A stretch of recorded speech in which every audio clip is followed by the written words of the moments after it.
Keir Starmer was returning to Parliament from the Ministry of Defence when he was surrounded by anti-lockdown, anti-vaxx protesters. Amongst the abuse hurled at him were allegations about the prosecution of Jimmy Savile, raised by the Prime Minister a week ago.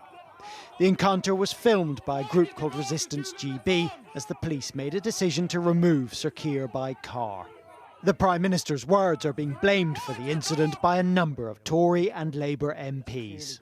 What really makes me angry is that I think that this is the mob ventriloquising Boris Johnson, because Boris Johnson, having been advised not to do it, came to the House of Commons last week and deliberately poured poison into the well of British politics by raising this issue of Jimmy Savile. Look, these people might have been shouting at Keir Starmer anyway about vaccines or something. How do you know the Prime Minister is to blame? I think the Prime Minister was deliberately inciting the mob, either online or in person.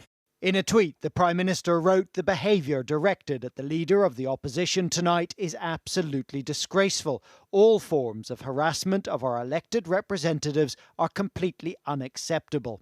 He made no mention of his Savile allegations, but this former party colleague says that's what's to blame.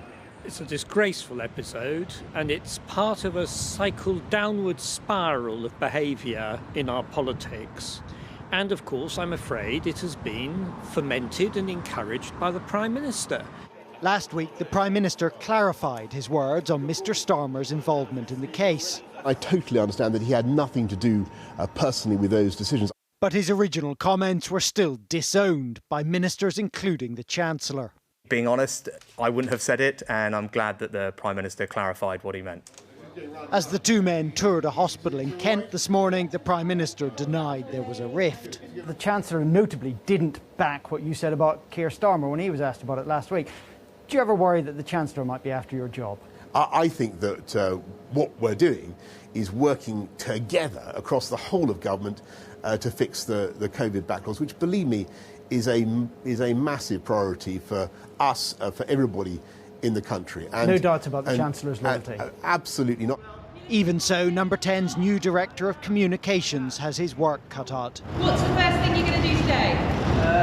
Give healthy snacks and mineral water to the staff. Git O'Harry says the Prime Minister sang "I Will Survive" when he hired him. The question is, though, how many Tory MPs are thinking, go on now, go, walk out the door? Carl Dinnan, News at 10, Westminster.